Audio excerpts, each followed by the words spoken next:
Previously, on Realms and Nerds, the Vassanoka Adventures. I've been hearing rumors of an evil brewing in Vermore. I know that you've been wanting to test your skill, see if you really are all that you think you are. Son, I really need you to go out, find out the truth of Vermore, and bring it back to me. I guess you could call me a changeling. I joined a vessel there in Tilos and traveled across under the guise of the lady pirate Gwendolyn. So, are you interested in an eagle today? I'm very interested. To the right of the counter, there is this cage set up, and this black eagle with silver stripes on its back and silver on its face with a silver beak flies in through the window and lands in this bird cage. I'll take her.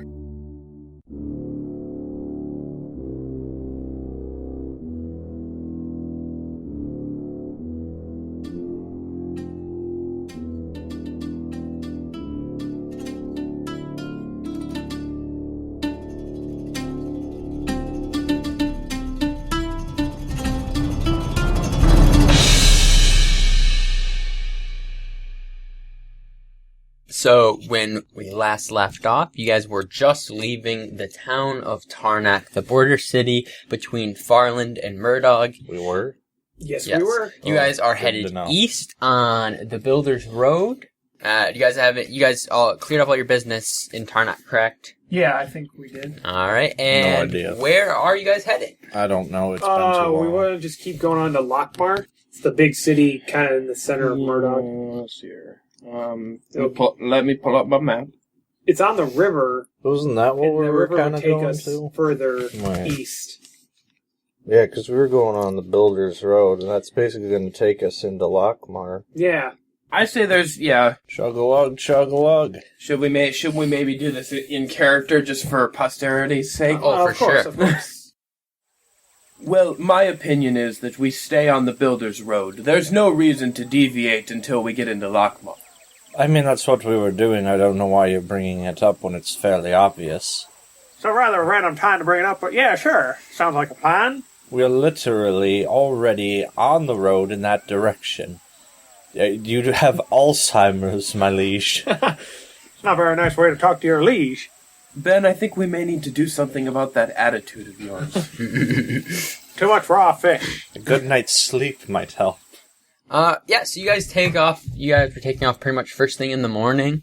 Chug-a-lug, chug-a-lug. So, you've been on the road for a few hours. It's getting close to midday, perhaps even a little after, when, as you are riding on the road, you see a figure up ahead of you. Rather tall-looking creature. It definitely doesn't look human. You're not quite sure what it is. And as you walk up, he turns to look at you guys. Hail, friend. Oh, hey there! Greetings and salutations. Oh, thank you! Who might you be? Oh, I'm Ferdy. Okay, Hold on, was that Ferdy or Freddy? Ferdy. Okay, Ferdy. that's what I thought. can I tell what race Ferdy is?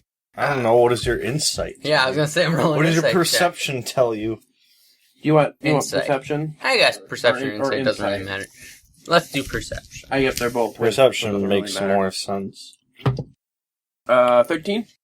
I mean, yeah, you've done enough study. You know that what is standing in front of you is a furbolg. Oh! Did you? Wow. Way to call it. I don't even know what a furbolg is. What does it look like? I'm sorry, but Ferdy the Furbolg actually is probably why my... Ferdy the furbolg. Yeah, Oh, that's so good. furbolgs are normally taller in nature. They got big red noses and they're blue, that's all I remember from the So it's picture. bozo? They don't have. I mean, they don't have big red noses. I mean, Pinkish. they're big ears, kind of a big nose. Ferdy has brown eyes. His skin complexion is blue, but kind of like a stone color. And same with as you look at it, he almost looks as though his skin is kind of like some kind of a stone. What size class is that? I believe medium. Yeah! Oh my god. Hey, Feckin' changelings. hey, I mean, like, you never know. I haven't had Oh, to you need to never use know, any of eh? these in session yet, but we'll get there. Someday we'll run into a Furbolg tribe that wants to kill us, but then I can pass myself off as one, undetected. Good luck with that.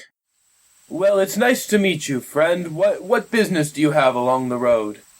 Oh, I don't normally stay on the road. I take care of the forest. So what are you doing on the road? Oh, just crossing over, you know? Not really. We caught you at the scene of the crime. I mean, yeah, just walking across this here road. He seems shady. I don't trust him. Oh, let's just walk on by and see what happens. Good sir. Have you seen anything dangerous or shady looking along the road? Oh, still don't know much about the road, but I've seen some scary things brewing in the forest. What manner of things? Oh, I normally pay attention to the trees, but I've noticed some dead animals, and I don't know, not necessarily killed by a beast. But killed by a beast. So, I'd like to lean over and whisper to my bird. Okay. By the way, I named my eagle. Okay. His name is Cerebro. It's a girl. Or Her name is damn it, Cerebro. okay. Rewind. I'm sorry, did you say Cerebro? No, Cerebro. Get that son. Cerebro. no, Cerebro. Cerebro. With a Z? No, Srebro. Cerebro. Cerebro. Cerebro. Just let it go. Cerebro. Just let it go, Ben. Just let it Yes. go. Cerebro. Her name is Cerebro. Sibo. Sweet, bro. Cerebro is Sregal. silver in Polish. Cerebro. Oh, All right. so there's an actual meaning behind your dumbness. Cerebro. Cerebro. Srebro. Cerebro. So, Why Swedish? not Polish. Swedish, Polish. Why Polish? Because he went to Poland. I think it's a cool language. Alright. And if I wasn't such a dumb American, I'd probably know more Polish. But anyways, so I'd like to lean over and whisper to Cerebro, "Go and take a look around, girl." And then I'm going to kind of hold my arm up so that she can climb from my shoulder to my arm and then just kind of throw her skyward. All right. Go on! Say ever tuck her wings in I mean- like a football. I mean, it's a launch, you know. It's not like I'm just like chucking my bird somewhere. Air Force One, you are clear to launch. Alright. With this guy telling me that he's seen all these dead animals and stuff, I'm gonna send. You're just gonna send your bird send into her there out and to see what join she can them. see. Good Okay. luck seeing that bird again. Yeah, RJ, are you gonna be this fucking salty the whole session? maybe. Damn. Right? Probably. We'll get back to that later. Okay. So, tell me, friend, where have you seen these animals? Was it in this area? Oh, yeah, I mean, down west a little bit, and, well, I don't really know, how to describe the forest to you. You don't really know anything here, I assume, so... So west, is that back the way we came, near the town? Oh, by their fancy wall they put up, yeah. Interesting. Well, could I do anything else for you?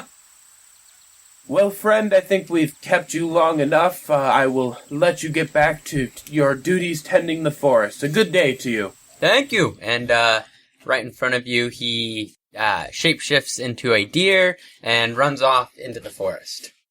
All right. See you later, Bambi. Where's his character sheet? I want to play as him. Purdy. Wait, can that race shapeshift? I believe they do have natural druidic powers, but he is a druid, so... Okay. Wow, he's a better druid than Ramash. Don't you kiss my ass? Don't you remember Bear Mosh? No, I don't. I Neither does don't remember Ramash. deer. Shut up. Well, that was a strange fellow. Indeed. I say we keep pressing on. I liked him.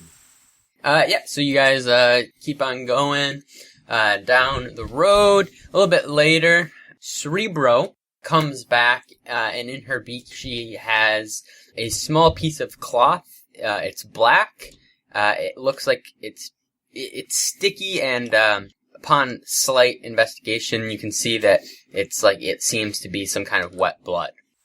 Now who did that bird attack? I'm going to take the piece of cloth and hand it to Ben. Ben, what do you make of this? It looks like a dark cloth with blood on it. Alright, DM, moving on, I guess. Wait, no. You're about as useful as a I don't know. What am I supposed to You're make the of the... fucking ranger. Okay. Like, do like an insight check or something. Like, you would clearly have more knowledge of this shit than a prince. You're also in a Track forest down right now, so... Can I do an insider Can I do, like Go on, lick the blood. some Tell sort us of what check? kind of animal it was. Sure, I believe that you get advantage on insight checks for Maybe. your region, don't you? Be like Gimli, stick the blood in your mouth, and tell us it's an orc. The only thing I'm seeing is that intelligence or wisdom checks related to terrain have a proficiency bonus doubles the bonus. So if I'm doing some sort of terrain related check, Okay, well, that I just have a roll me proficiency, an insight check okay. Yeah, that's a good old 4. with proficiency. It doesn't good old have 6. proficiency. I'm giving you proficiency. You mean advantage? Yeah. Advantage is different than Hey, proficiency. man, it's whatever. That's a good old 8. Want me to do it? Here, okay, Here. I'll try again. It appears to be a black cloth with red blood on it. Here. I can't make much of it. Here, I'm an expert on blood. I think I don't want to know how. That's actually my like my following. I'm like a blood. What? Why are we having me do shit instead of the blood dude? Okay. I'll do it. Would I'll do Llew it. know that in fiction? I don't know. This dude's a Not pretty yet. big jabbermouth. He did not know this yet. I mean, I know now, so... Oh, here, let me see that. I'm kind of an expert on blood. You couldn't have mentioned that before. That's a 14. After doing some investigation, Krohl takes a little bit of the blood, tastes it. At first, it comes across like an animal. Kind of tangy. Perhaps some kind of stag or deer, perhaps even a horse. But shortly after, the very blood in his mouth tastes just rotten, and it starts to just like not necessarily boil, but it's hot, and it causes Krohl to spit it out. He honestly just can't stand the taste of it anymore. Blah! It's like the worst blood I think I've ever tasted. It's almost like it was decaying in my mouth. I don't know what part of that sentence was the most unsettling. Some part of me thinks we got some kind of undead thing we're dealing with here. Maybe. That or some kind of a curse. How about an undead curse? That works too. How about we follow your burn and see where this came from? I think that it would probably be good to confront this problem head-on as opposed to continuing down the road. I agree with you, Krohl. So I'm gonna turn to Cerebro again. Alright, girl, can you show us where this came from? She kind of just looks at you and tilts her head to the side. Cerebro, fetch! I guess I'm gonna take the cloth back from Krohl, and I'm gonna hold it up in front of her and say, where can we find this? She's not a bloodhound. Again, looks at you, and this time you can distinctly see her give an eye roll as she grabs this piece of cloth out of your hand and starts flying down the road. Alright. I love this bird. This bird thinks its owner is a moron. 10 out of 10 would recommend. Alright, let's follow the bird. Alright, you guys are following Cerebro for maybe 15 minutes. She leads you back down the Builder's Road towards Tarnak, and then cuts off into the woods where probably 1,000 yards or so from the road, you find a corpse of an animal. It's not Ferdy, is it? No. Okay. I don't want you to kill Ferdy off right away. I mean, it wouldn't be the Realms and Nerds podcast if we didn't kill off great characters. This is a good point. I'm gonna do I guess Or is it?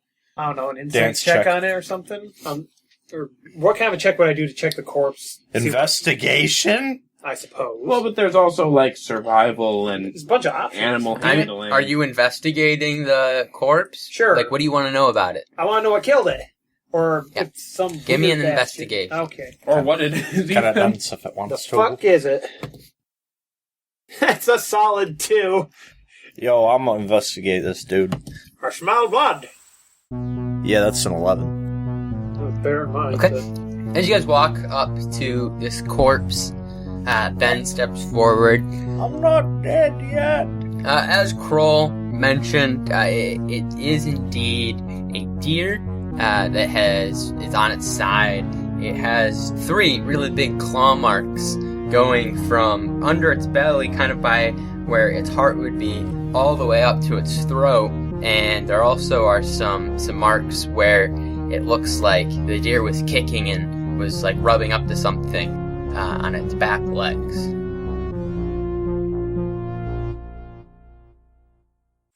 It seems the deer either put up a fight or was being dragged. I'm not quite sure exactly which. My ranger skills aren't as great as they used to be, but it for sure was killed through several claw marks. Very deep, very, very powerful creature that took it down, it appears. So a bear. Possibly. I can't confirm if it was an animal or a monster. It looks quite monstrous to me. So Llew is actually pretty convinced that some kind of monster did this. So since he's kind of studied some of the old legends, I guess I'd like to roll and see if I can tell if there was like a monster that did this or something. Okay, I guess since you're looking through Lew's memory, let's do a history check for what he knows. Okay. I'm good at these ones. Are you? That's a 9.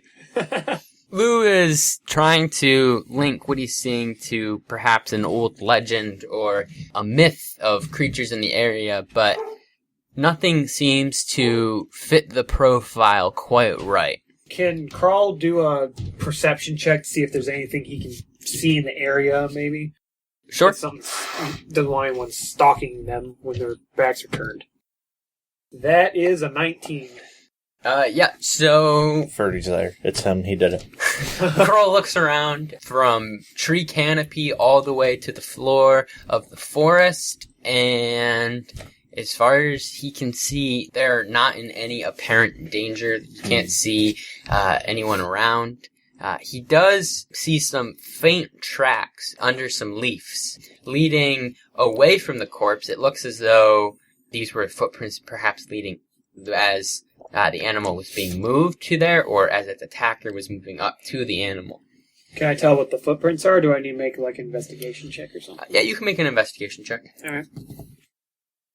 That's an 18. You cannot tell what it is from the footprints. You see 3 distinct toe marks, and they look like at the very tip of the foot, it goes in deeper. Perhaps that there's some kind of claw or something, but not necessarily sure of what it is. It's a human. Well, out of character, I'm guessing Velociraptor? I don't know. That'd be pretty dope. It's fucking D&D, not Jurassic Park. There are dinosaurs in the dinosaurs monster in the manual, book, yeah. dude. Oh, I'm not a Anyway. DM. Beckon. As a ranger, you mentioned tracks, which I was already kind of thinking that.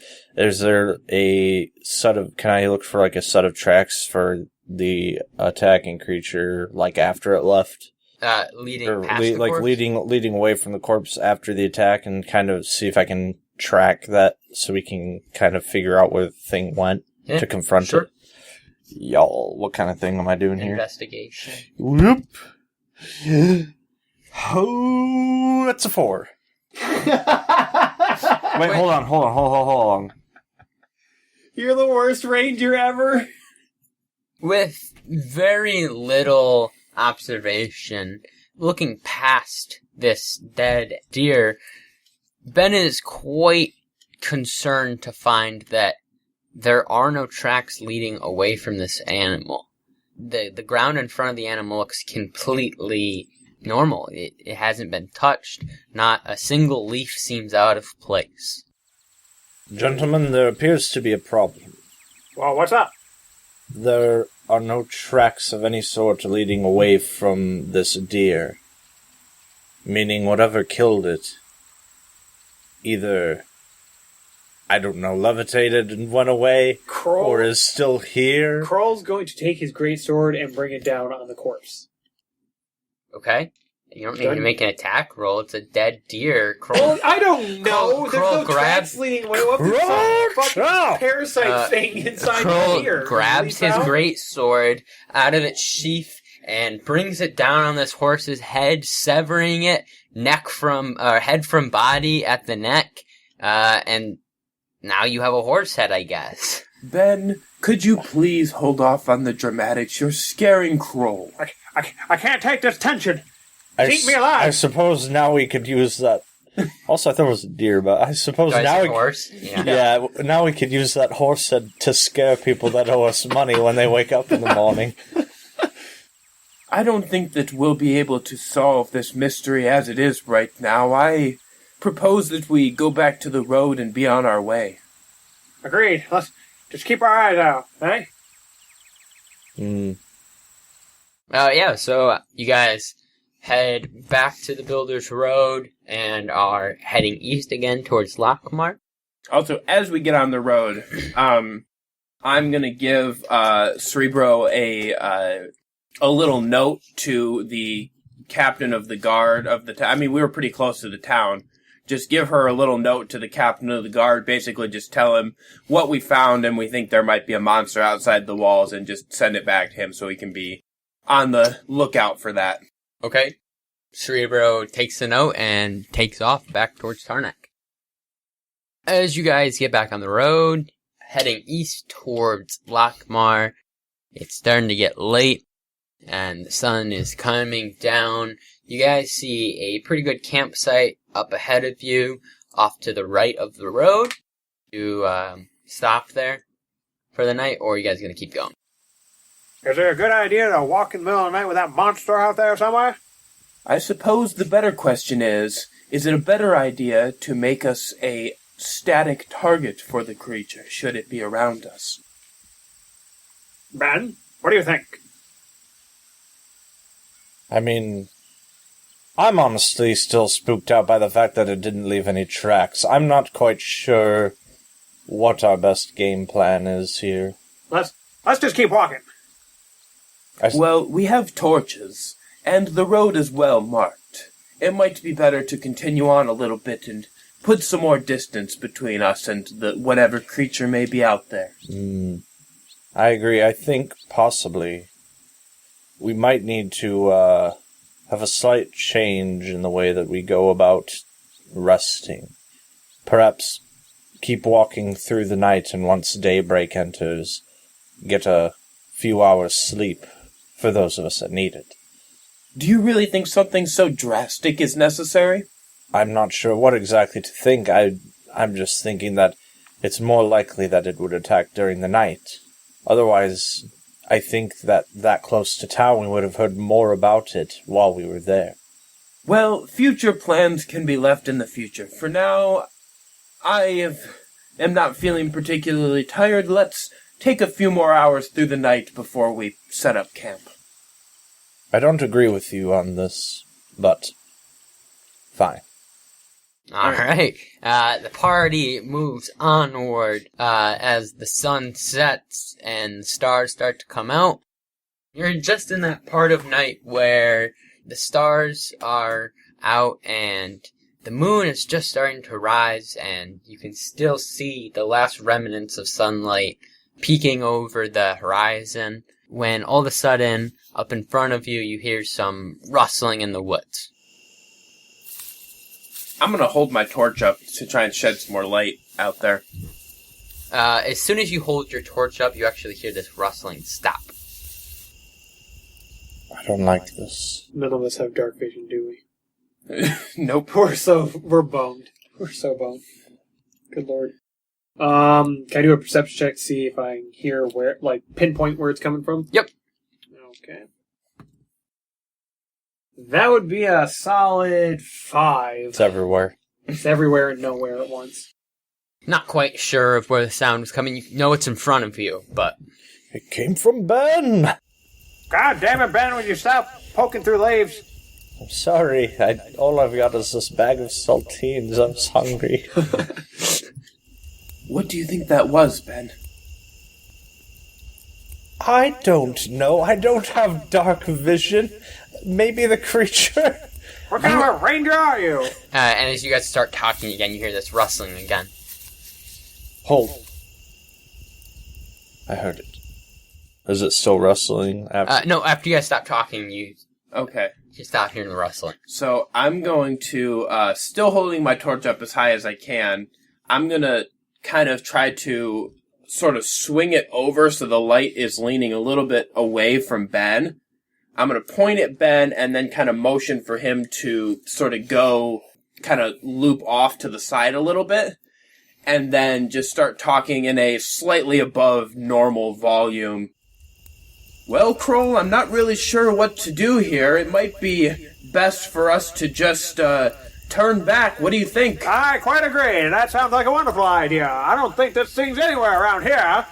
Yeah, no, Ben drew his 2 long swords when he was kind of skirtsying around. Yeah, so Ben, if you're actually going to be moving kind of up this path away from them, let's roll a stealth check for you. Also, important question. Are you getting off of your horse or are you... Oh, that's right. Of course. I'm gonna get off the horse because I think that it'd probably be very noticeable going... It's a good point, but I figured it was worth mentioning. Hallelujah. That's a 6. So he falls off his horse. Okay, new name for this campaign is the Three Stooges. Which one of us is Curly, Larry, and Moe? All right, go ahead. As Ben is dismounting Winifred, his foot gets stuck in the stirrup, and he doesn't fall off or anything, but as he breaks his foot loose, it's just really loud as he lands on the ground. I have an idea. I'm going to try and sneak off of my horse. You guys keep going forward. And I would like to do a stealth check to sneakily get off of my horse and kind of disappear off the side of the road, follow them. All right. Because this schmuck doesn't know what to do. Ben gonna scramble back out of As he says that, I'm going to shift my torch now to the because he just whispered that to me. I'm going to shift my torch now to the other, like, over towards Ben. Pretend we're having a good look at it. Ben, are you all right? You really should have taken more riding lessons. Do you really need to bring to light this unfortunate situation? Wow. I'm just trying to make sure that you are okay. Yeah, I'll be fine once I get back up to my horse. Come on now. All right, Ben's back up on his horse now. And while he's doing that, I'm doing my stealth check. Oh, hell yeah. That's I one. have disadvantage, so. But doesn't make much of a difference because I got a 16. Jeez, and I had a +3 for my stealth. +1. Yeah, Krohl is able to slip off of Crystal as he crouches down and is stealthily moving up the side of the road. He's dead. And you don't say. You are moving kind of in front of the party, correct? Yeah, and far enough away to try and stay out of the light, just so it doesn't quite see me as easily as it sees them. You know, unless it has night vision, then you're fucking suck for me. Yeah. But hey, what do you know? Ben, we were just discussing turning back. What do you think? This seems too dangerous. I don't want... Yeah, fine. Just... Ben's still flustered over tripping over Winifred. Is Ben or RJ flustered? No, that's Ben. That's all Ben. All right. As Krohl is sneaking forward, he's starting to get a good 10 yards or so away from both Ben and Llew, when he looks off to the left, and he sees a figure. It's shorter, and he's not quite sure what it is, and he can't make out much of it. But all he hears is, oh! And sees this figure flush down. It looks like he just walked straight into a small boulder that is set up in the woods a little ways. As he's doing that, I would like to cast... Where's my spell? I'd like to cast Get the Fuck Over Here. Hey, that may as well be what it's called. Give me half a second. Get over here! Get over here. Yeah, I'd like to cast Death Grip. Oh, jeez, that's an actual thing. With a range of 40 feet, which seizes the essence of the creature within range and pulls it towards me. It has to make a strength saving throw. If it fails, it's pulled up to 40 feet directly towards me. Guess what? What? You can't do that because you never saw him long enough to actually cast a spell on him. Fine. Oh, shit, boy, you gotta go hunting this thing down. Alright, I start trying to sneak into the woods after it. Okay. Like, fuck it, why not? I'm an undead dragonborn. I ain't scared. Are you alerting us, or are we still out on the road doing our We're thing? still on the road like a couple of fuckwads. How am I supposed to do this without alerting it that I'm going Then in? don't. Well, it does seem like it saw you, because it went... It, like, it kind of... Oh! It went, oh, and then... Here. Whoop. My plan Right. is, if I get caught in a little fight, I will make a shit ton of noise. And I mean, you'll know yeah, where I'm it's at. up to you. I just wanted to know if you were letting us know or if we're just still sitting on the road. Nope, I'm going in after Okay. this fucker. Ben, perhaps we should at least stop and take stock of the provisions, I think. I might as well do that now. Ben is gonna try and get off Winifred again. All right. Are you just getting off, or are you trying to get off her stealthily? Just getting off her. I mean, Okay. we're hamming You it know how up. to dismount your horse, buddy. Good job. Yeah, we did it. I mean, we're still under the impression Yeah. that he needs us to be loud. So Yeah, we're just so we're kinda hamming it up. hamming it up, making as much noise as we can here. Okay. And Kroll's going to try and sneak up on this thing if he can, or sneak towards it. Lou, I don't think we got enough of the ale. Did we forget it maybe back at the hotel? The barrel was full when we left. It It's- must have been that. Absolutely not full. I mean, I didn't drink that much, did I? I mean, Secretly, I don't Ben's know. drinking on the sly. Ben's got a little hole nicked in the side and a tube going over. Bad. We never did. All right, so we'll just say All right. going forward, it's generally more of that. Continue with the More- actual action. Kroll slips into the woods, breaks the tree line, is moving quite cautiously when he inches forward and then props himself up behind a small bush as he looks over at the area that he saw this figure. And he can't see much like he knew before. There's a boulder right there, and there's a small opening in the trees. Very small. I mean, a pocket no bigger than, 5 foot radius. Alright, he's going to sneak towards that boulder. Okay. As he gets closer, there's no sign of life or of any kind of person being around. He'd like to examine the boulder. Let's roll a perception check. That's 15. As Kroll creeps up to this small opening in the boulder, he sees that the area right in front of this boulder seems very well trafficked, as though perhaps many people had come and gone through that area recently. And, the dirt is starting to show, or kind of looks, torn up a little bit. And as he looks to the boulder, he sees that there is a small hole in the boulder that leads down at a rather steep angle into the ground. Alright, Kroll's gonna call out, "Hey boys, come on into the forest, I got something to show you. It's rather strange. Make sure to bring one of them torches." Okay, yeah, I think Lou's not even, I don't think Lou's gonna dismount. He's just gonna ride his horse over there. Okay? Yeah, Ben will get back up on Winifred and do that, and trot on over. Alright, so we're there. Here, look at this boulder. There's a little hole going down there, see? It's kind of a steep slope down, so maybe we should throw a torch down there and see how far down it goes. Ben's gonna dismount and start heading down the hole. Just gets out and starts walking down the hole. It's just like, fuck it, I'm going. I mean, well, okay, he's gonna get out his own torch, but then yes. Okay. How small is this hole? Are we able to fit? Yeah, can we The fit, hole I guess? is probably, at its highest point, probably about 5 feet. Awesome. So, I mean, you guys are all able to get in there. It's, for some of you, it's more of like a small cramped slide down rather than like walking down. I swear to God, if I get stuck in this hole. It's definitely cramped for me. Yeah, I'm 6 foot, 6 or something like that? Fucking Dragonborn, 265 pounds, yeah. Yeah, I'm a solid 6 feet tall, so... I'm a beefy boy. We all gonna be cramped, but Ben's... Well, actually... Anyway, so we're going down the hole. So you guys are just heading down this hole? Yeah, Kroll's gonna tie up the horses and then go down the hole. Okay. Oh, here it is. Llew is 6'4". Okay. Question. Has, Cerebro come back yet? She has indeed returned. Okay. Since we're going to this really tight space, I'm going to, take her off of my shoulder and let her sit kind of on the pommel of my saddle. Okay. So she's gonna sit up there and keep Preston company, I guess. Okay. Preston. But then, yeah, I guess I'm gonna follow old Ben down in the hole. Yeah, so all three of you guys are squeezing your way down this small tunnel. Who went first? Ben. Alright, Ben drops out.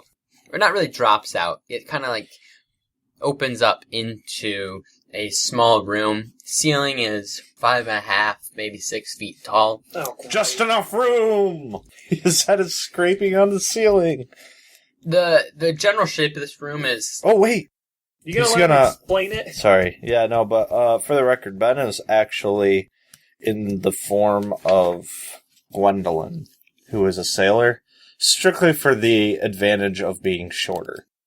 Okay. Okay. That's the only advantage. Yeah, well, in this situation, she's like a navigator on a ship is kind of what she's most useful for, but he kind of wants to be able to maneuver more freely, so. As Ben enters this room, he changes his form into... Oh, no, I'm sorry. I'm retconning to when I was going through the Oh tunnel my because I God. was also tight squeezed. It doesn't matter. As Gwendolyn comes out of this tunnel into this room, ceiling's about 5.5, maybe 6 feet. The general shape of the room is octagonal. There is 3 passages that lead off from this room. There's not much in the room. It really is just chipped away at from the stone, and that's pretty much it. Next enters Krohl, and then following him is Llew. Okay. Yeah, Llew is seriously stupid in here. I guess So Krohl is is too. Kroll. Yeah. 6'6". And I assume by the time that they get down there, they already know that you're now a Gwendolyn. I mean, they've never met Gwendolyn before, but I mean, they know hell? I'm a changeling. What have you done with our changeling, you woman? Shut up, you ninnies, and let's get going. Ow. I'm gonna- That's probably bad. I'm actually gonna put my sword to her throat. Who are you? She's just going to kind of do this maneuver where she kind of ducks back and down and punches him in the gut. Okay. Let's see how successful she does this. Make an attack roll. Alright. Plus your strength modifier. 18. Yeah, that hits. Yeah, so Gwendolyn drops to her knee and punches Llew right in the gut. I don't need to explain who I am, though my name be Gwendolyn. All you need to know is that we need to get moving if we're gonna catch this thing. Kroll would like to kick her in the face. Make an attack roll. Okay.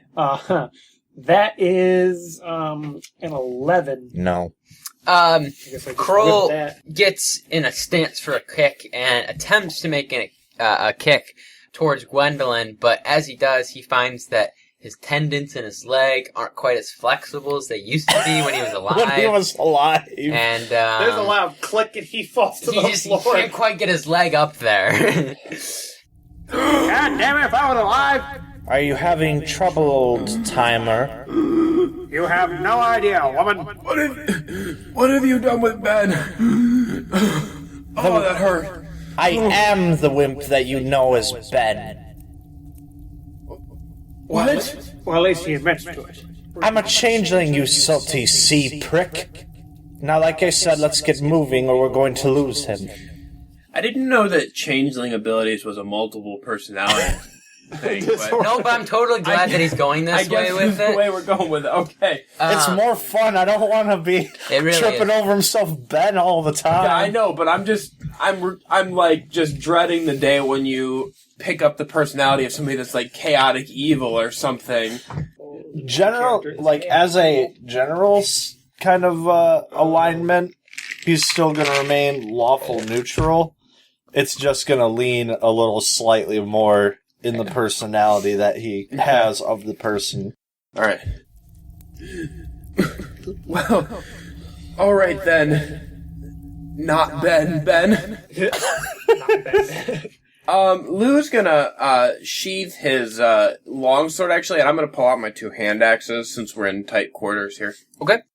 You happen to be just in time to make this switch, because as the three of you are turning around to look around the room, out of the three holes that are in front of you, three speeders come crawling out.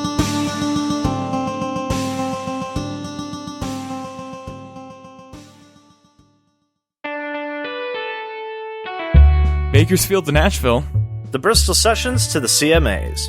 Hank Williams to Luke Combs. Redheaded Stranger to Rocky Mountain High. If you love country and also enjoy listening to people discuss some of their favorite music, you might be interested in checking out our podcast, Cedar Country. Each episode, me, RJ, And me, Ray. discuss a topic from the storied history of country music, its artists, songs, albums, events, and landmarks. Not to mention you'll hear some bad jokes from us two country bumpkins. Well, my jokes aren't that bad. Listen! Exactly. Be sure to listen to Cedar Country, available wherever you get podcasts.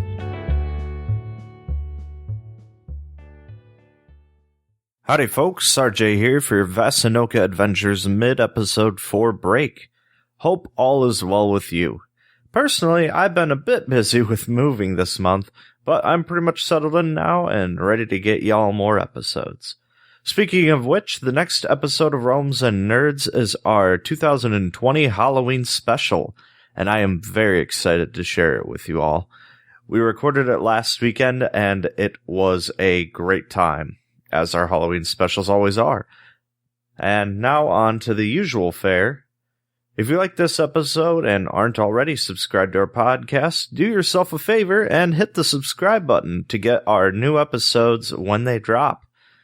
Our releases alternate between this campaign and our first main campaign, The Return of Ornan, so the episode coming out after the Halloween special is going to be episode 24 of The Return of Ornan, which, if you've never listened to that campaign, there are episodes spanning all the way back to 2018, so you have quite a bit of content. If you're already subscribed to the show, please consider sharing the show with your friends or online with other people you think may like the podcast as well. We really appreciate all your support. When you're making those or any other posts on social media, don't forget to include the hashtag RealmsNerds, all one word, RealmsNerds, RealmsNerds. You can also find us on several social media platforms, including Twitter, Instagram, and Facebook, all with the username RealmsNerds, spelt the same way as the hashtag. Also, don't forget to check out the other podcasts and the music from this episode's promos. You can find links to their sites in the episode description, as well as links to our Discord, and for sharing our podcast, which includes options for several popular podcatchers.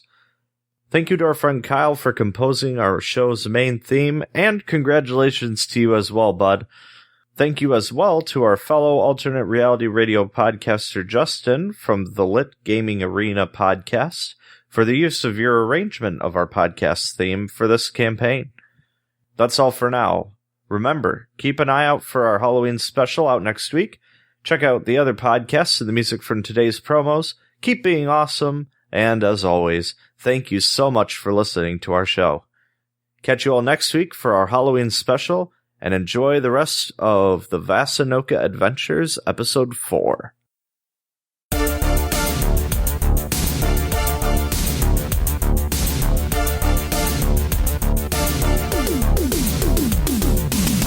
want to know things about video games? How about consumer-oriented reviews, honest opinions, hot takes, and predictions?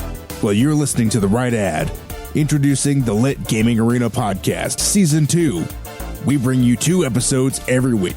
Terminal News, which focuses on all the latest gaming news you'll ever need.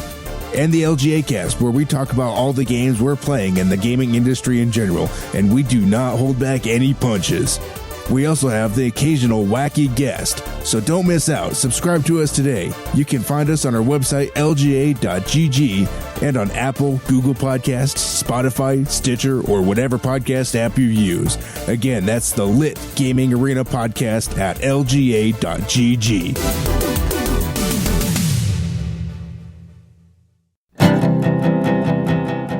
Have you been looking for some new music to listen to? Well, look no further. A couple of friends of mine recently started an alternative indie acoustic band called The Inevitable. Their first album, entitled Force of Habit, is available for purchase or streaming over on Bandcamp, Spotify, Apple Music, YouTube, and Amazon. Links to the album, as well as The Inevitable's social media accounts, can be found in the podcast episode description. Be sure to go check out Force of Habit, the debut album by alternative indie acoustic duo The Inevitable. We are inevitable, and I will never let you go. And we'll dance together just like we knew we would, and we'll stay together just like we knew we would.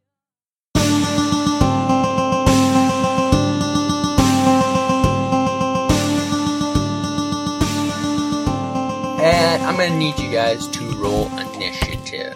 Ooh, I can do that. I'm sure you can. Good job. Not well, but I can do it. Okay, what you guys got? I got a 19. Okay. 11. Ah, fucker, that's what I rolled without my additional 14. 14. Good thing my initiative bonus is 0.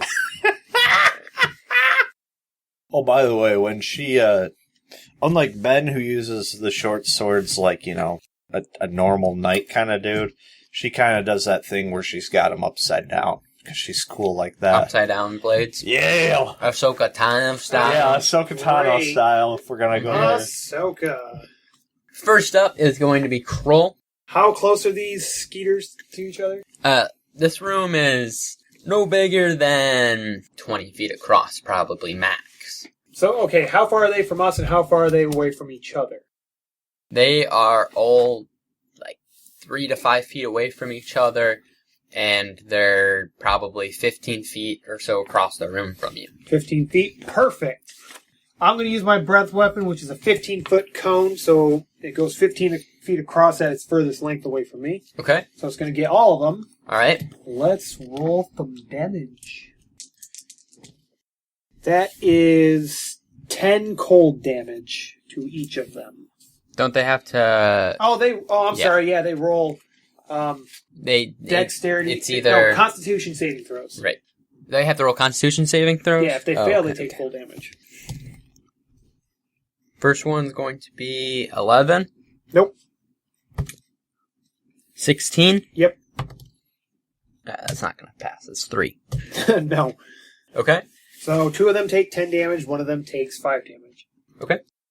As this icy cone is unleashed from Krohl's mouth, these spiders all are hit with it and seem to get slowed down for a second. You start to see some ice forming on them, but all 3 of them break the ice off and continue moving forward towards the 3 of you. Next up is going to be a Steeder, and this one she's going to attack Krohl. Alright. That's going to be 21. Yeah, that hit me. Alright. And you're going to take 7 piercing damage. Okay. And I need you to roll a Constitution saving throw. I bet you do. That's a 6. Okay. Let me guess.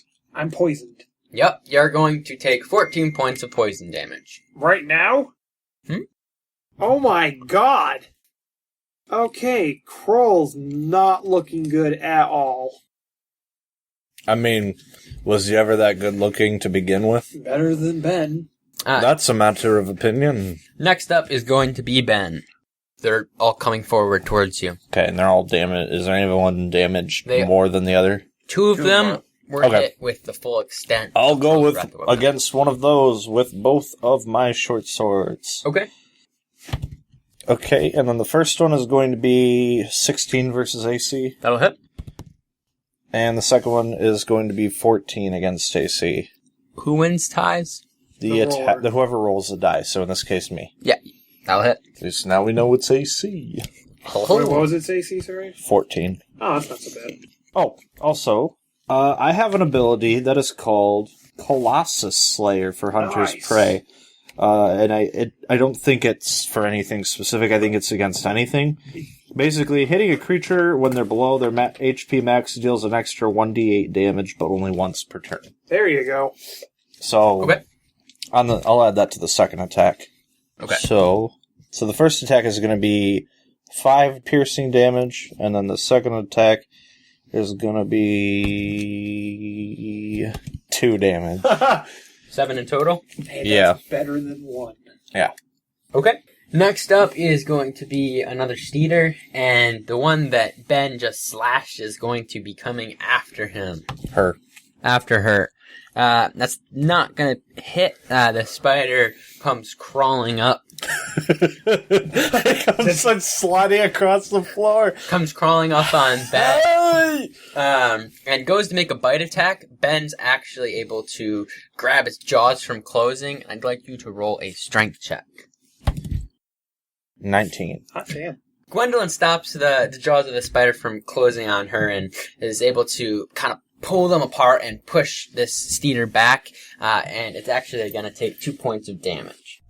You're getting a mite close there, you little bugger. This woman has one hell of a deep voice. Oh, I'm not gonna try very hard to pitch it up. It's too much effort on a day like today. Besides, I'll just be following in Ray's footsteps of never pitching his voice up much. Yeah. People have imaginations. They can fix it in their heads. This third Steeder is now running straight at Llew. And it's going to make an attack. It's going to be Purdue. 24 versus AC. Yeah, that's gonna do it. Damn. These Steeders ain't fooling around. As the spider runs up, it grabs Llew up and it starts to spin its web around it. And Llew is now stuck in a little cocoon, and the Steeder puts it on one of its back legs. And you're just kind of stuck there. Okay. Could you make you make an attack roll, and you can add strength, I guess. Okay. So 16. As this spider throws this cocooned Llew up on its back leg, Llew is able to shimmy his hand axe and is able to push it through this cocoon and is able to make an opening big enough for him to crawl out of. So you have two choices now here. You can either crawl all the way out and try and fall onto the ground and you're going to be prone, or you can wait here and next turn you can try and leverage your position a little bit. Okay. So did that count as my attack roll then? Yeah. Digging out of there? Okay. Is this Steeder aware that I have started to wiggle free from the cocoon? You've been wiggling, Llew's been wiggling pretty hard the whole time, and most of its prey is normally wiggling. It's not necessarily, at this point, hasn't paid much attention to the fact that you cut away at it. So I'm just gonna stay, I think, where I am and see if I can get a sneak attack on him the next time. Okay. Am I still able to do a bonus action after that? I guess it depends on what it is, but yeah, probably. Well, because I have maneuvers I can do with my superiority dice that are like bonus actions. Okay. So I'm gonna do rally, which is I can use a bonus action and expend one superiority dice to bolster the resolve of one of my companions. When I do so, I choose a friendly creature. So I'm gonna choose Krohl. This creature gains temporary hit points equal to your superiority die roll plus your charisma modifier. Hell yeah, So- my man Llew. That's 6 hit points. All right, and Kroll, you are back up. Okay, Kroll's gonna take his trident, and he's gonna try and shove it straight through the jaws of the steeder that's bitten him. Okay. Come on, baby. Papa needs a 20. Oh my god, I rolled a 20! You're gonna be a creepy dad. The curse. Okay, roll for damage. Okay. And Okay. that he's doing it two-handed. Come on, baby. So from now Dad on, needs a new pair of shoes. from now on, whenever Ash does a roll with his red D20, he has to talk dirty to it to get a good roll. That was my purple one, dude. Is that the purple one? That's the purple one. Oh, okay. Okay, even better. Talk dirty to your purple die. Talk dirty to the purple die to get a good roll. to my purple die. Okay, so it is taking 13 piercing damage square through its face. What Skeeter? Fucking face. I mean Steeder. God, I actually said it wrong on accident. And because I'm hitting it, I'm going to spend, as part of my blood, whatever it's called. Blood thingy. Knight. It's not called Blood ritual.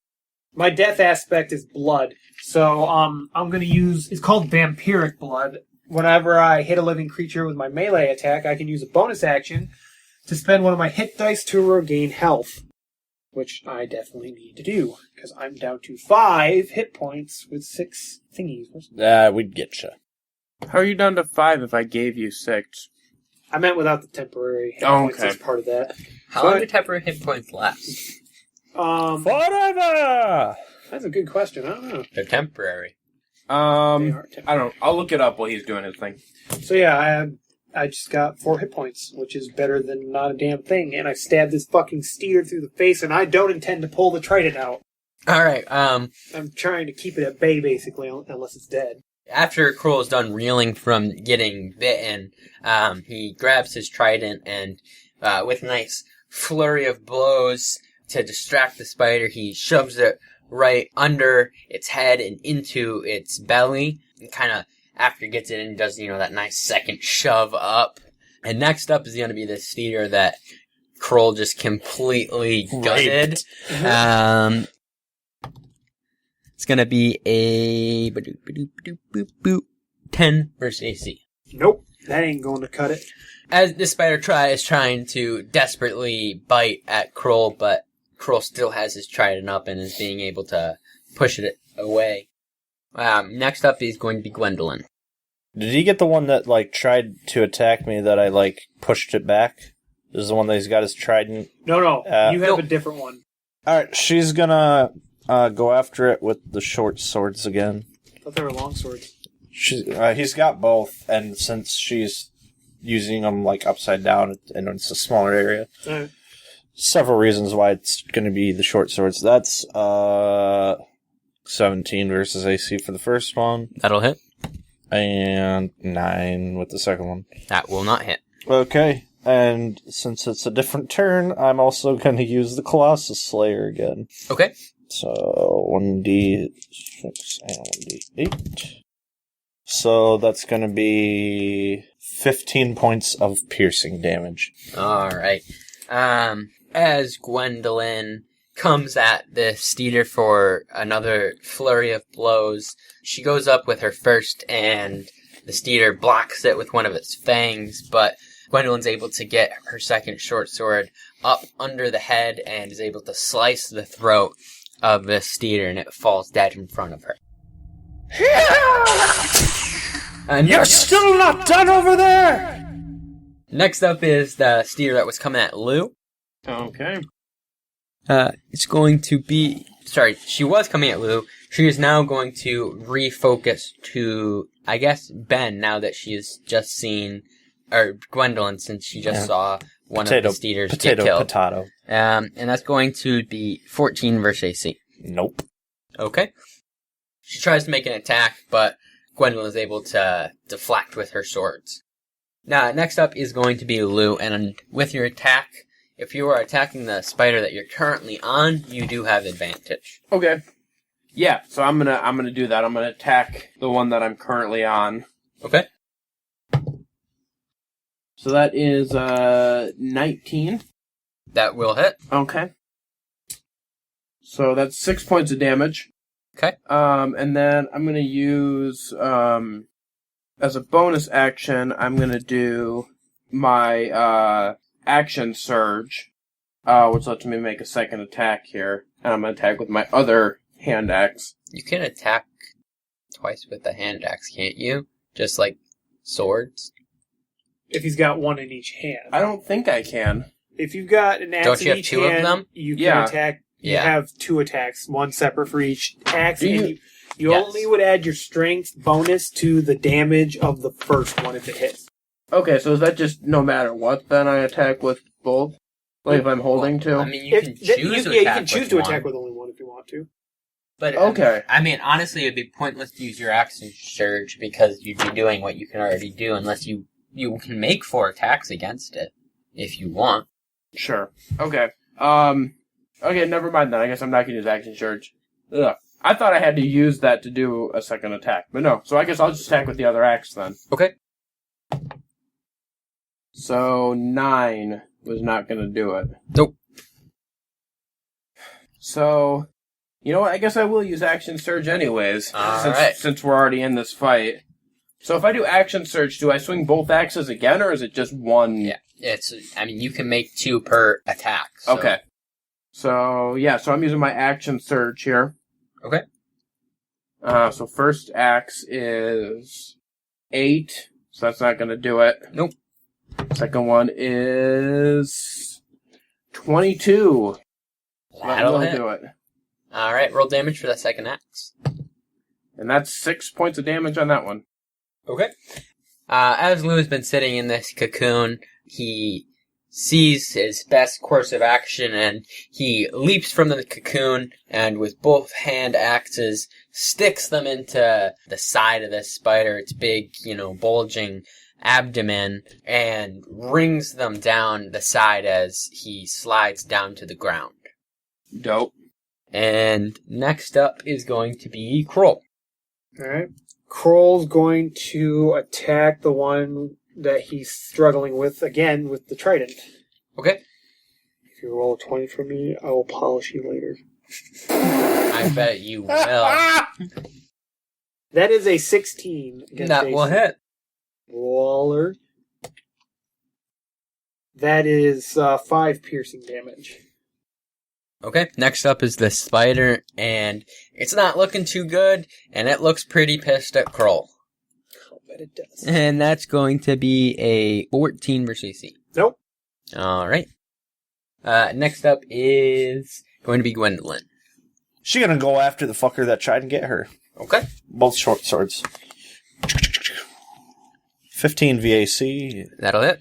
and 22 versus AC. That'll hit. I'm also going to use my Colossus Slayer. And that will on the always hit. on the second damage roll. So the first damage is 5, Okay. and the second damage is, same numbers as last time.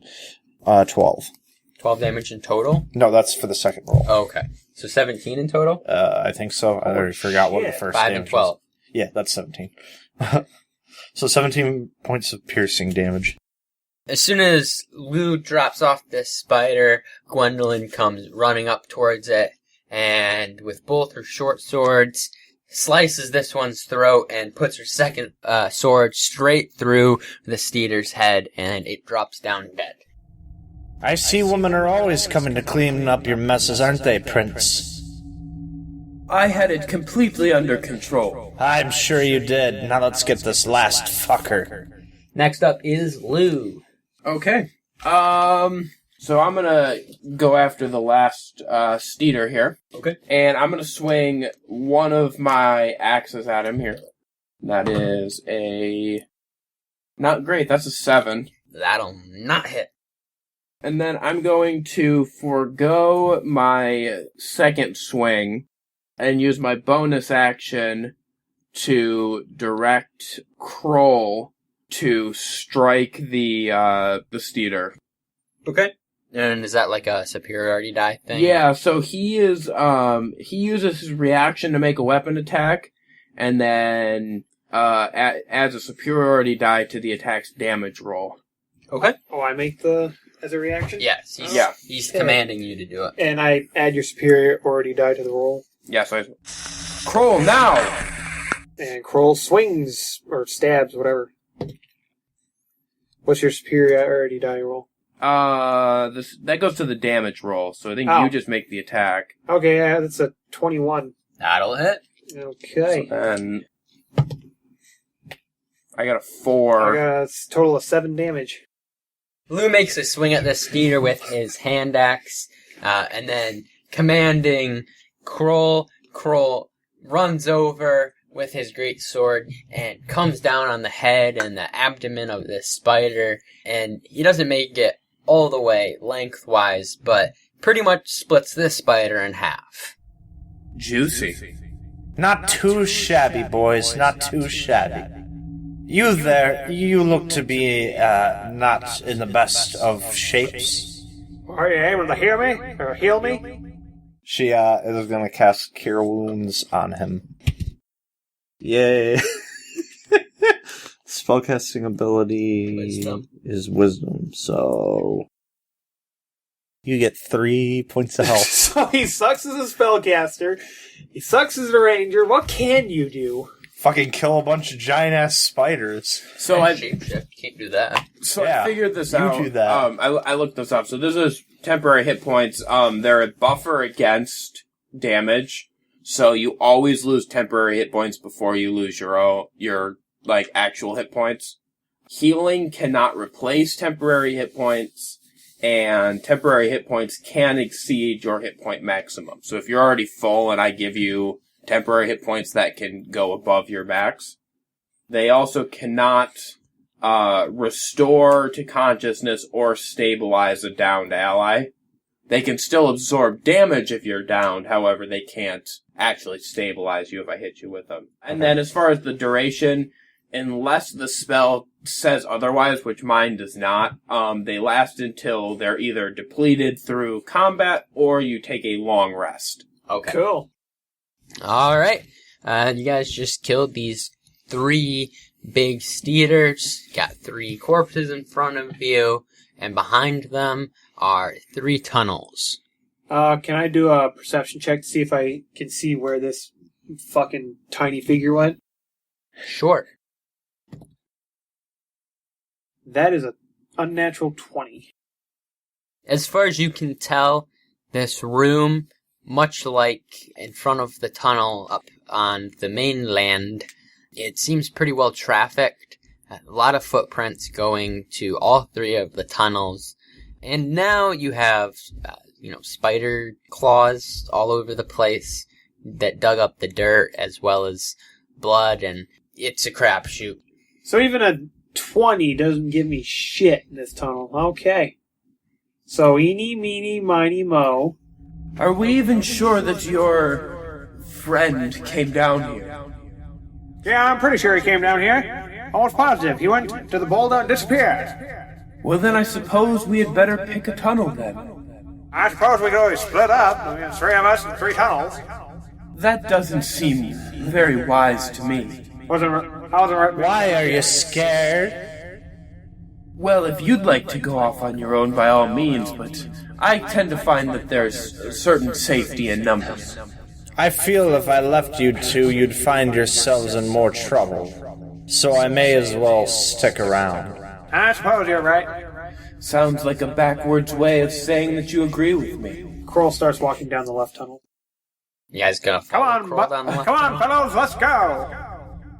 All right, Why the Krohl, lead left? the way. Because no one's choosing a tunnel. She follows silently. Yeah, Lew's down for it. Lose down for fucking Are we gonna light some anything. torches or something? Or do we? I still have a torch. I brought it down with me. I guess probably dropped it when he drew both his hand axes. And when so, you were getting webbed. Yeah, so I guess I mean, you can always relight it.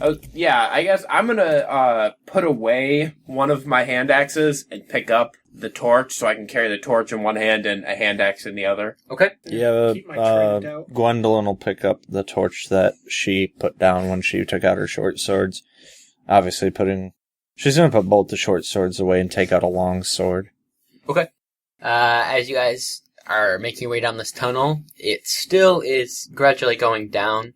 The ceiling here is definitely taller than the previous tunnel, about the same height as the room you were previously in. So varying somewhere from like 5.5 to 6 feet. Not smooth, going up and down. So sometimes you might have to duck and stuff. But the tunnel continues on this left path, and then it starts to turn as it goes down, and you turn off towards the right, and it starts to feel like this tunnel's kind of spiraling down further and further into the ground, when finally you open up to a large square room with a metal door off to the far left corner of the room.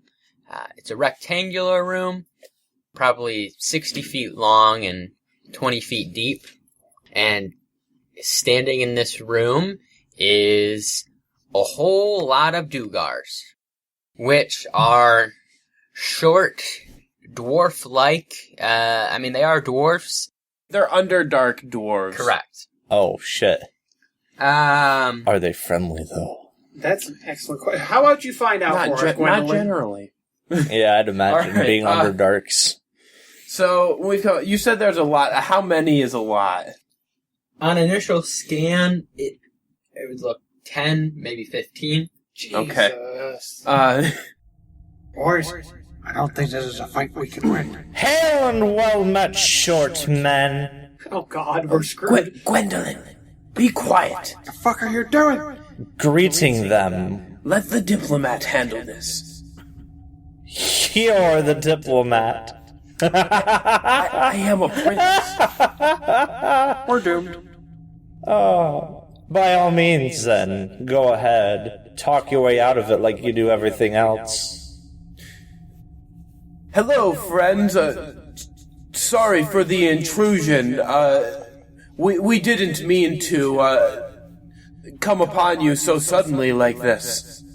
And you stare at a wall of Dugars, arms crossed, faces stern, eyes untwitching as they just stare back at you. Listen, we don't mean any trouble or harm. We're simply investigating reports of a creature that's been terrorizing the woods. We don't want to hurt you. We're not looking for any trouble here, boys. The one standing in the center kind of seems as though he's in charge, just gives a grunt at your guys' cares for finding this beast. Listen, I'm a very important person. Perhaps we could work something out. I don't want there to be any animosity between us. Really, if it's any trouble, we can just go. Gwendolyn's leaning over to Krohl. I see diplomacy is working very well. Oh, naturally. As Llew says that they could simply go, he feels an odd sensation on his neck. It's not like a blade that he's ever felt before. It's feels like pure energy, as though it has some kind of heat and coldness to it. And standing behind him is a Dugar soul blade with a psychonic energy weapon to the throat of Llew. So this guy's got some BDE. You're not a very important person anymore, are you? I beg your pardon. I didn't mean to be assertive. Now, why was you looking for these beasts? Well, as a member of the royal families, why was you looking for the beasts? Well, I'm getting to that. As a member of the royal families, I feel like it's our duty to protect the citizens and Ye earth dwellers and all of your protection. That's the man who lives on the ground. What was ye really looking for? Okay, I thought it would be really cool to kill a monster, okay? Aye, we have plenty of monsters here. Okay, I mean, I want to make my dad proud, okay? And I wanted to go kill some monsters. This is the best day I've had in a long time. You sure know how to make yourself useful, Gwendolyn. Yeah, she's actually going to tap the Dugar soldier. Dugar? Dugar, yeah, on his shoulder and say, "Now, if you don't mind, he's my charge, so before you go to him, you have to go to me." And with that, Gwendolyn is going to get a very strong punch to the head, and she's knocked out. And shortly after, Krohl looks over, knocked out, and finally, Llew is knocked out. All three of you are grabbed and are being dragged by two Dugars on each side holding an arm, and you guys are nodding in and out of consciousness as you're dragged down to the door in the room. You walk out down a long tunnel that leads you into a giant open space. The air becomes thick with both smoke and dust, and you hear the sounds of mining all around you as people are expanding this cavern, and you see people working in shops hammering out different pieces of armor and weaponry. There are giant forges and smokestacks that just have massive amounts of smoke just billowing out of them as you guys are dragged down to the center of this town. That there's a giant column going from floor to ceiling that is a huge building that the architecture has just been shaped right out of this giant column. As you make your way in, you are brought straight to a pulley system that brings you up, and you guys are brought all the way up to, it seems to be perhaps the top floors from the amount of time you spent in on this lift, and are dragged in front of an elderly Dugar who is sitting atop a stone throne. He is looking out over this whole land. Instead of a window, there's just a straight, drop off essentially. You guys are placed in front of him as he's looking out over this scene and his town.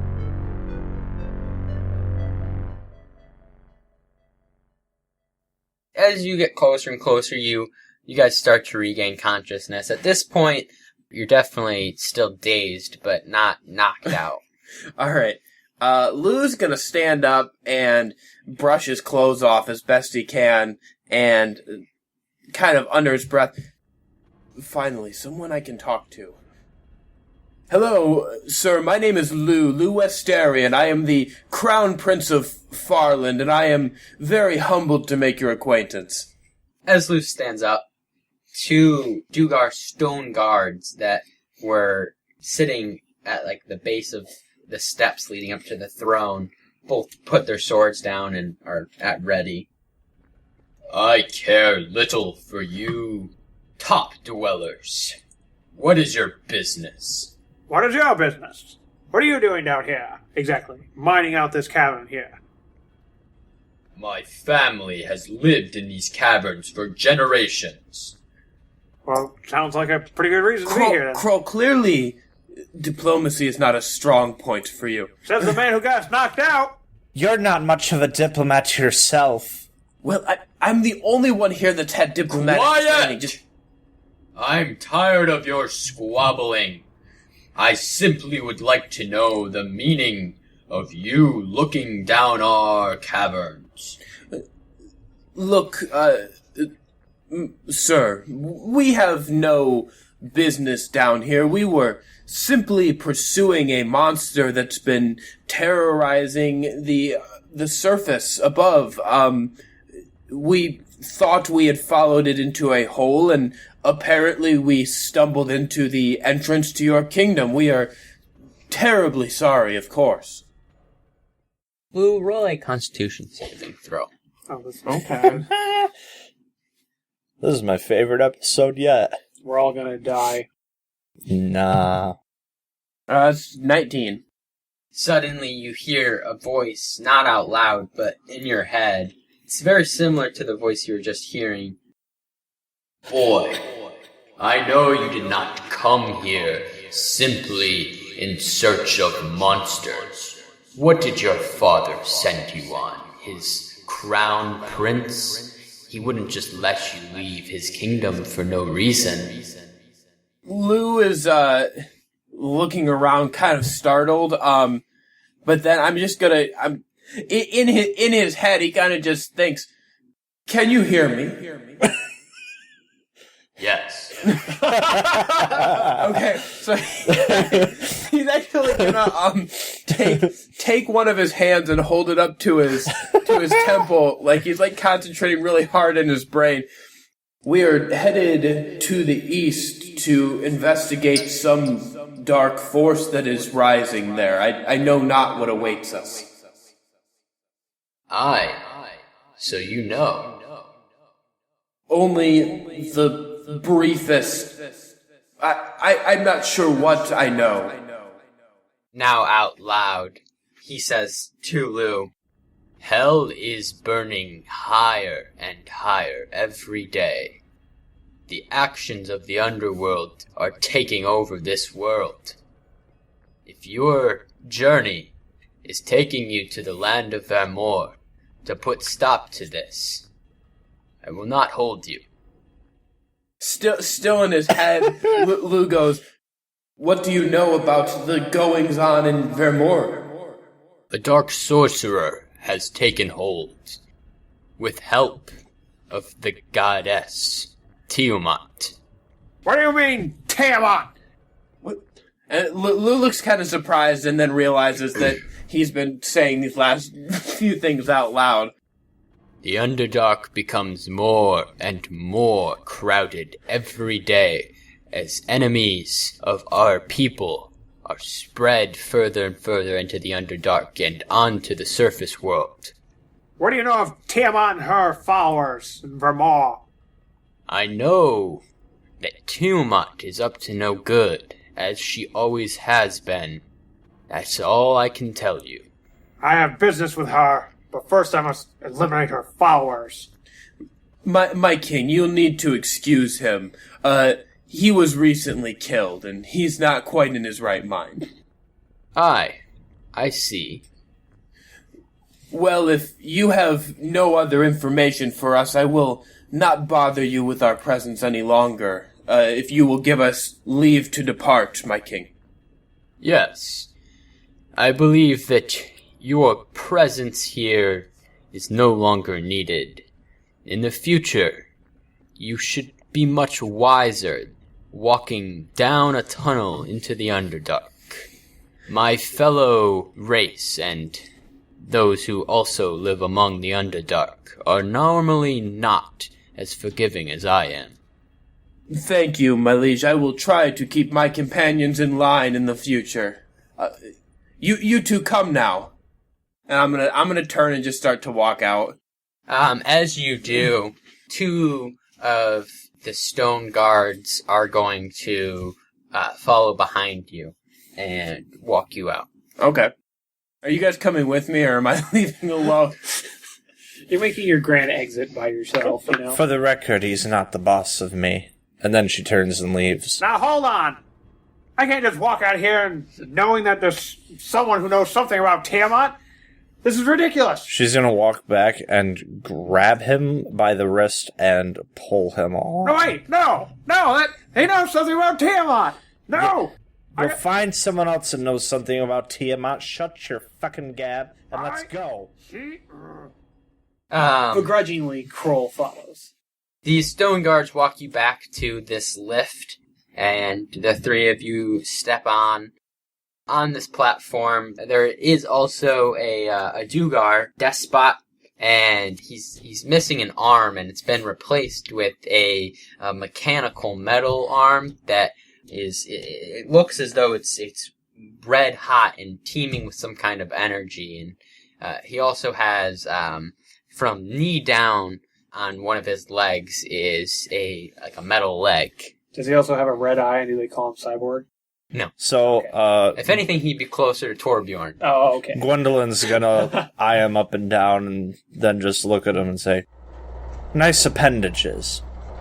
You looking to lose a limb today? I'm always looking for work. No, and if you're wise, you won't ask that again. Just take the compliment when it is given to you. Wise. He looks over at Krohl. You looking to lose a body part? I got great packages you don't understand. I can buff your dexterity. I can buff your strength. Anything you need. Kroll waves his hand in front of him and says, "You don't want to give me a package. You don't want to boost my dexterity." I mean, to be fair, Kroll, you are dead. What would it hurt to lose an arm? You know, I already lost my life. I kind of want to keep everything else I have for as long as I can. You know? I think you also lost your dignity somewhere along the road. That was a long time before I was killed. Don't even get me started on that. Once you guys get to the bottom, a small company of Dugars are down there that are there to escort you back to that same rectangular room you guys found yourself in. And once you are brought into that room, you guys are all patted down and checked to make sure that you guys didn't pick anything up, that you guys were basically all good to go. And then you guys are left in that room to do as you please. I have a business card from the guy that wanted to buy limbs. If Kroll finds a limb missing in the morning, he knows who to go to. Tarney's limb repaired. I'm guessing now we're gonna head back to the surface world. We are surface dwellers. Well, that was quite an adventure. We didn't find anything out about Tiamat, though. All we know is she's up to no good in my homeland. Well, I wouldn't say that exactly. We did learn that there is, in fact, more evil than normal spewing out of everywhere, not just that area. I suppose this is true. But if I find one follower of Tiamat, I'll put my trident down his throat. Doing that will require us to get out of here, so why don't we stop gabbing and get out of here? And with that, our three adventurers are making the climb back up to the surface, and we will find out a little bit more about their story next week on The Realms and Nerds.